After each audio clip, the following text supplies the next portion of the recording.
circumstances, I think I'm being exceptionally calm. Richard's looking for a sharp knife. To cut you free. For heaven's sake, be careful!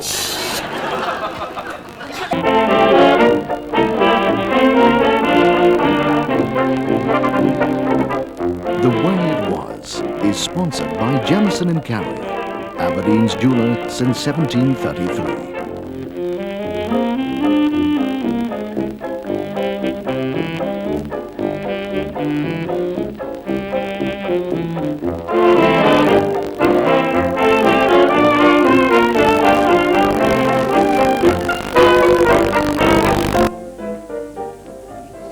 Hello, this is the first programme in a new batch of The Way It Was. And I've selected some of the film illustrations that reflect life that used to be. Some of them were professionally made. Others are really just family home movies. But I think you'll agree that all of them have captured the essence of their time. Now, before I go any further, I've been asked, politely but firmly, to make an apology to these ladies. They're members of the Women's League of Health and Beauty, seen here at one of their very popular displays and a little later en route for an international meeting in Sweden. Both of them in the years after World War II. Apparently in the last series of The Way It Was, we implied that they were a 1930s organisation and didn't exist anymore. Well, we couldn't have been more wrong. They are still very active indeed, judging by the number of them who got in touch with me to put me right and tell me that they're now officially known as Health and Beauty Exercise and about to celebrate their 65th anniversary. So, apologies, ladies. Now, to help try to prevent me from making such mistakes, as well as to add some detail to sometimes vague images and to put everything into a perspective, I'm joined here in the studio in each of the programmes by two regular contributors. Janet McBain is curator of the Scottish Film Archive, from where I've borrowed some of the items that you'll see in the coming weeks. Janet, we're very grateful to you for your contributions to these programmes. What do we give you and the archive from what you see? It's very easy for us, being based in Glasgow, I think, to concentrate on the Central Belt.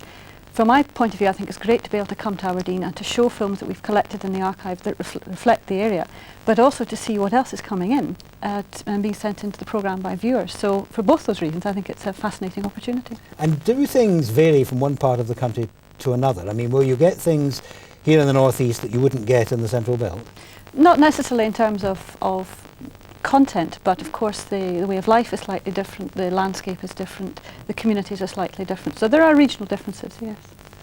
And the other ever-present figure is Bernard Balfour, who I can usually depend on for an inexhaustible fund of highly individual historical colour. Bernard, you're seeing much of the material in this film, in these programmes, for the second time. Yes. What does it look like second time round? Well, even better, you get a chance to study it, you can see all the details, you can hear the words, and it's much better from a historical point of view. The first time round, it's often just a blot, and you say, oh, I wish I could see that again, and here's the opportunity to see it again. What do you think of today's events? Will they provide the material for future generations of The Way It Was, do you think? At one time, Jerry, it was letters, diaries we depended on for the stuff of history, and nowadays, with the moving of times, we now have these films, and these films, I think, have contributed to a knowledge explosion. Bernard, thank you very much. And each week throughout the series, there's a competition based this time on events in the 1950s, but more of that a little later. For part 2 of this first programme, we've made a remarkable find. It's a film of the Buchan coast, which has got us all quite excited for a number of reasons. And I've asked Jim Buchan here to try to shed some light on it. Jim is a local historian, and I think he's going to be particularly interested. But we're starting off with a film about a filmmaker. And to add his own experience to the proceedings is David Angus from Inverness, whose working life has been spent in the cinemas there. Now, Janet, this film, as I said, about a filmmaker and very much up your street. Yes, indeed. It's about a man called Jimmy Nairn, who started off as a cinema operator in Glasgow in 1916 and then became a manager, but spent his entire life in the cinema industry. And I think he encapsulates what was good about cinema. He was passionate about his job, and there was always something happening in Jimmy's cinema. As a young man, he had a shock of dark hair, and he cultivated a little chaplain moustache, so he could be seen at the front of house welcoming the guests every night into the cinema. This is a film made later on in his life about his career in cinema and how one man literally tells the story of the cinema industry. It's entitled Movie Man, and it was made by the late Ron Miller. The films gradually become a habit, and we on the management side could almost tell what night it was in the week by who was coming to the pictures. In those days, you had only one projector, which was cranked by hand. Of course, you could travel at any speed you wished according to the manager's requirements. If he had a queue outside, he would tell you to crank harder. Once the queue was in, he would come up to the operating box and ask you to slow down your cranking. I always remember the day the manager came up and says to me, "Jimmy, I've bought you an electric motor to drive your machine." I said, "Not on your life. This is the first stage of automation. I'm not having it." In the silent days, we had quite a lot to do in the presentation of our films. For instance, if the film was, we'll say, Rudolph Valentino and the Son of the Sheik, we would naturally have a singer singing at the side of the screen, a suitable song in the way of a prologue. Films were never really silent in those days. Even quite small halls boasted 3- or 4-piece orchestras. These musicians hammered out accompaniments for the latest dramas and comedies, 4 shows a day, 6 days a week, with a change of program on Thursdays. Actually, the conductor of the orchestra received from the management a certain sum of money each week to hire the music recommended by the film producer. And at that particular time, there was libraries specially set up for the hiring of music for cinema purposes. When, as a manager, you read the synopsis and then you listened to hear the music which the synopsis suggested, you quickly discovered that half the music had no connection whatsoever with what was recommended. So therefore you could only assume that the leader was doing things on the cheap. People often ask, how do the pictures move? They were quite unaware that the illusion of motion is brought about with a showing of a lot of snapshots per second. Actually, 24 snapshots per second. Each one is a stationary picture, but shown in quick succession, they give the illusion of motion on the screen. This little booklet might explain it much better. It only works because the eye can't separate a series of impressions if they're presented in quick enough succession. The Victorians, always inventive, dreamed up half a dozen machines for demonstrating moving images, dipping into the Greek lexicon to name them: zoetrope, thaumatrope, kineograph, and so on. This one is a modern version of the praxinoscope.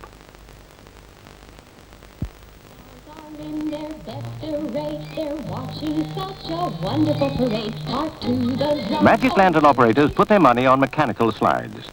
These were crude affairs, capable of only simple motion effects.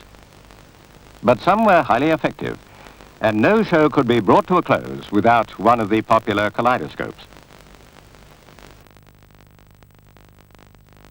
By 1941, I'd been transferred to Inverness here to take over the Players Cinema. This is one of the Newman Sinklers, a very popular camera 40, 50 years ago. Very heavy, as you gather, when you carried it along, and good engineering. When you were ready for any action, you simply rested it on your manly chest, got your eye to it, and started to shoot. I used it a lot for filming processions and all sorts of things that would interest the public, and then showing the film onto the big cinema screen.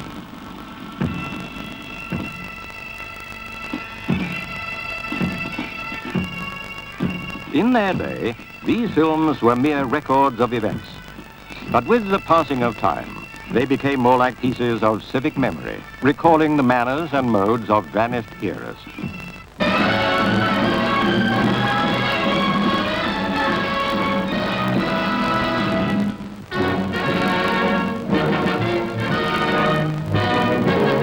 was in all ways a royal day in Inverness. The capital of the Highlands conferred its freedom upon Queen Elizabeth, the Queen Mother, and upon the Queen's own Cameron Highlanders. At the Playhouse Cinema, the freedom of Inverness was conferred. Returning to the town hall, the Queen Mother took her place at the saluting base, while the famous regiment availed itself of its new privilege.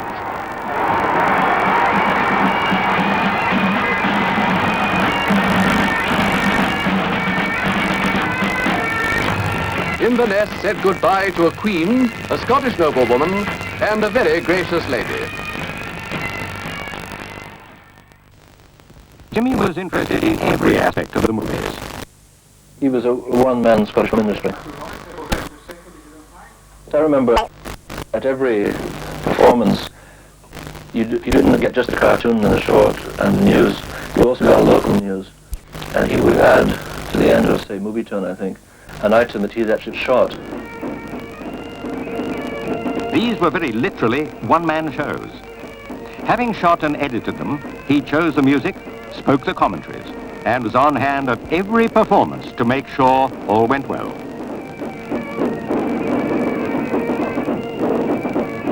To keep local interest going, there was always plenty of crowd scenes, and sure enough, everyone who'd seen Jimmy Nairn turn his camera on them queued up at the Playhouse to see themselves on the screen. He was never one to keep a low profile when it came to publicising the cinema, and his bustling energy and enthusiasm were well known in the Highland capital. D.J. MacDonald was rector of the Royal Academy. His active years in Inverness were my active years as head of the Academy. He more than once made very attractive films of our annual sports.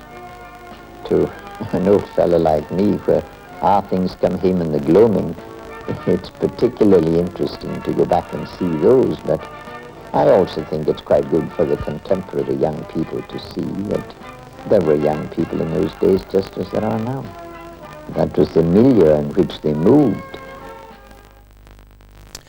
David Angus, a contemporary of Jimmy Nairn's in the cinema business in Inverness. Do you remember him bustling around, being so busy in his cinemas? Oh yes, all the time. Of course, he was Northern Area Supervisor, so he covered the whole of the north of Scotland. He was a real showman, wasn't he? Oh yes, a more wonderful... than just a manager as we know them today.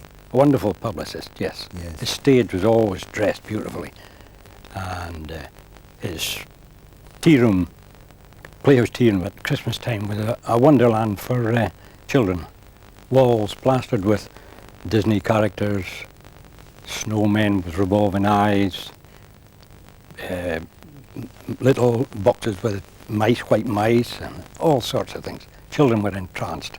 Do you think he actually encouraged people into the picture houses, or would they have come anyway and he was an added attraction? Well, I would say he was an added attraction, yes. Because the pictures were very popular from the 40s onwards. It was the heyday of the cinema. Yes, true. And they're popular again now, though. They've come back up. Very much so, yes. Very busy nowadays. They said that television was going to kill the cinema, but that hasn't proved to be the case. Oh, for a while it took the wheels from under us, but gradually it's built up now. Television's now part of the home, part of the furniture. And a People night, like to get out. And a night out at the cinema is still something rather different. Yes. What do you feel, David, about the kind of pictures that we're seeing nowadays? They say cinema is no longer family entertainment. Is that true? Oh, I don't agree. There's some wonderful films for family. They're well mixed, of course. We have the horror and but I think it's a good mix. From the 40s and the 50s, though, the period that Jimmy Nairn was most active, what's missing, do you think? What's disappeared? Westerns. Good westerns. You miss out a good cowboy. Oh, yes. Well, for that, maybe you've got to turn to television in the middle of the night or something. David, thank you very much indeed. Pleasure. Well, that brings us to the end of part one. We'll be back in a couple of minutes with the competition that I mentioned to you earlier and to reveal where this was almost 80 years ago.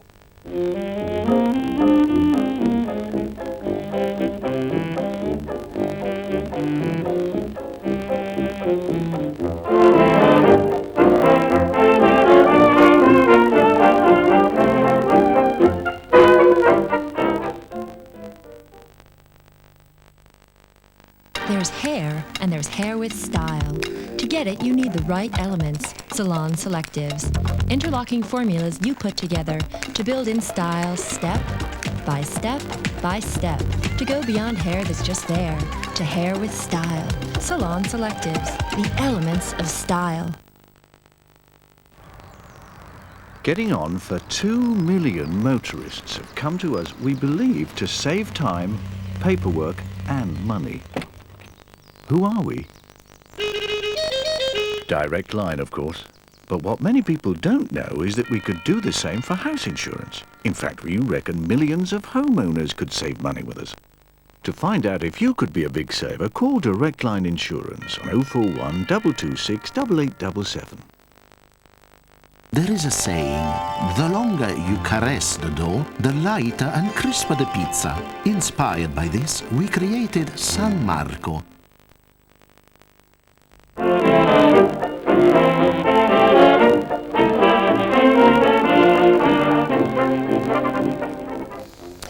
Now, sometimes a can of film is offered to me which turns out to be a particularly unusual find. This next item is one of those, and we can only guess at some of the details of what it shows. It was rescued from the rubbish by a gentleman who had no idea of what it was but didn't want to see it disappear. Indeed, he's never viewed it. After lying in his garage for many years, he thought it might be interesting, and he passed it on to me. Now, Jim Buchan, from your local historical knowledge, what have we got here? Well, this is a boat, as you can see, with presumably visitors to the Cruden Bay being taken in to the Bullers of Buchan, at the Bullers of Buchan, taken into the port. It was quite a common thing in calm weather to do this. The scenery, of course, all along the coast is spectacular, known locally, for example, as a place they call the Twain, which is a colossal sort of projection with 2 huge holes in it, the Dunby, and the locals will show you Hell Lum. If you go south from Cruden Bay, there's others. This I am at a loss to explain. There seems to be a diver just about to go over the side. It may well be connected, if it is 1912 the film was made, it may be connected with the loss of this boat to Worcester Hall. It may well be to the south of Cruden Bay, and somebody may be hoping to find another cannon from the Spanish galleon, which is allegedly at St. Catherine's Dub. Now, we think it's pre-First World War, perhaps I would think it is. I suspect that it could well be a compilation by the Great North of Scotland Railway to publicise the Cruden Bay Hotel and the coastline, which was one of the attractions. And this actually maybe is borne out by another part of the film. It's a unique, to me, a unique compilation, a most valuable find. Now, this is interesting. Slains Castle and Cruden Bay Hotel, as it would have looked around 1912. Now, Slains Castle here is, as you can see, obviously still complete. It was occupied until 1916. The then 20th Earl of Errol had to sell because his predecessor, the 19th, had been a bit too liberal with his spending. He'd come back wounded from the Crimean War and had set up almost a mini welfare state in Cruden Bay. He helped with the harbour, etc., and he was good to the tenants. Now this is actually the Cruden Bay Hotel, which opened for business in March 1899. The Great North of Scotland Railway had built it, and they had decided to push the open-air facilities. They spoke, for example, of the 2 miles of sandy beach. The hotel had croquet lawns, bowling green, tennis court. But the main attraction was this wonderful golf course, which they had specially laid out. The golf course, in fact, was laid out before the hotel was built. And they had commissioned Tom Morris, than whom possibly no golfer is more famous, and Archie Simpson of Balgownie to do it. This, I think, is one of the professional tournaments. Within 5-6 weeks of the hotel opening, the hotel, the company Great North of Scotland, publicised a professional golf tournament. And from then on, they had a big entry of amateurs at one tournament, professionals at the other. And to show just how serious they were, they got the local professional to give a lecture to the would-be caddies. He summoned them to the Cruden Bay Hall, and more than 100 usually turned up. He then examined them and issued first, second or third class certificates. Now this, of course, was all grist to the local youth, the local girls as well, boys as well as girls, because the folk who came to these tournaments were able to put their hand in their pocket and tip fairly heavily. Coleman of the mustard, Wills of the tobacco, Crawford of the biscuits, Gilby of the gin, Burrell of the now famous Burrell collection, all came to Cruden Bay. It was the place in the United Kingdom, especially in Scotland, to go for the holidays, if you could afford it. And there was a tramway linking the electric tramway was laid out in the middle of 99, soon after the hotel was opened, to convey the guests a little over half a mile from the Cruden Bay station, which was the station on the Erland to Bottom line. And the tramway took them to the hotel, deposited them at the front door of the hotel. It was also used to transport coal. It pulled a bogie with coal or heavy goods. It was also used for laundry, because the Cruden Bay laundry, the hotel laundry, which still stands, became the laundry for the Great North of Scotland hotels. Cruden Bay was next in line to the Palace Hotel in Aberdeen. The hotel itself had a huge hall for cyclists. They catered for cyclists as well. They were there to promote health, and they used Health Port Errol as their telegraphic address. The hotel never paid. It was a white elephant after the first 8-9 years. It was still in use, requisitioned in the Second World War, thereafter sold off and demolished. And some of the stones, I'm told, was used by a contractor when he was building the mansion house for Charlie Alexander, the famous Aberdeen transport magnate who built the house at Bush near Montrose and Stonehaven. And a lot of the stones from the hotel found their way there.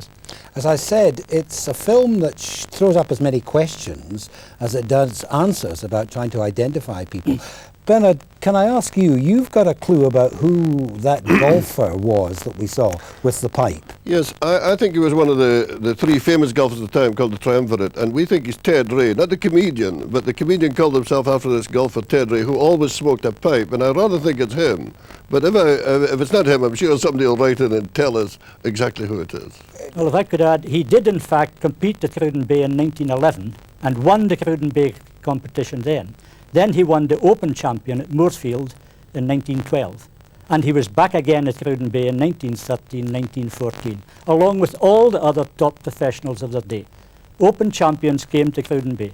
And there was a reference to him in one of the local papers. Yes, oh yes, the Buchan Observer in 1914 commented on how much tobacco he had smoked in the first 8 rounds at the Open that year. Apparently he filled the pipe 3 times, so he must have been going like a chimney. Thank you very much indeed, Jim. Well, now for our competition. There are copies of a Pathy newsreel compilation videotape, just like this, to be won each week for the first 2 correct pairs of answers to a couple of questions. This week, the questions are based on events in 1957. First of all, watch this Pathy news story from that year. Of all lost causes, lost most irretrievably to all appearances, was the Channel Tunnel. 5 miles from Dover, its little-known entrance, a derelict folly. Abandoned almost at birth because of alarmist invasion talk, the Channel Tunnel was long the dream of its advocates, the joke of its detractors. Now the project is revived as something much wanted, thoroughly practicable. For 100 millions, easily available nowadays, and with anything like the drive that went into our wartime production, we could have the job finished in 5 years. Our status as good Europeans will be enhanced to the profit of all. And the first question for you is, when do you think that Channel Tunnel was started? I can tell you it was longer ago than you might think, and we'll judge the closest answer to be the correct one. And the second question, what was the name of the spacecraft that the Soviet Union successfully launched in 1957? The questions again, when do you think the Channel Tunnel that we showed you was started? Much longer ago than you might imagine, and we'll take the closest answer as being the correct one. And the second question, what was the name of the spacecraft that the Soviet Union successfully launched in 1957? Send your answers please to Competition 1957, The Way It Was, Grampian Television, Queen's Cross, Aberdeen, AB9 2XJ. And the answers to all the quiz questions week by week are going to be given in a special programme which we'll be broadcasting later. I'll be whisking you off again at the same time next week, but for now, goodbye.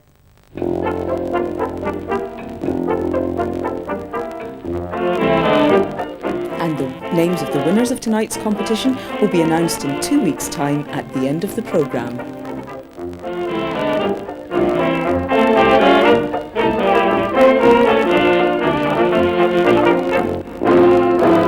The Way It Was is sponsored by Jamison and Carey, Aberdeen's jeweller since 1733.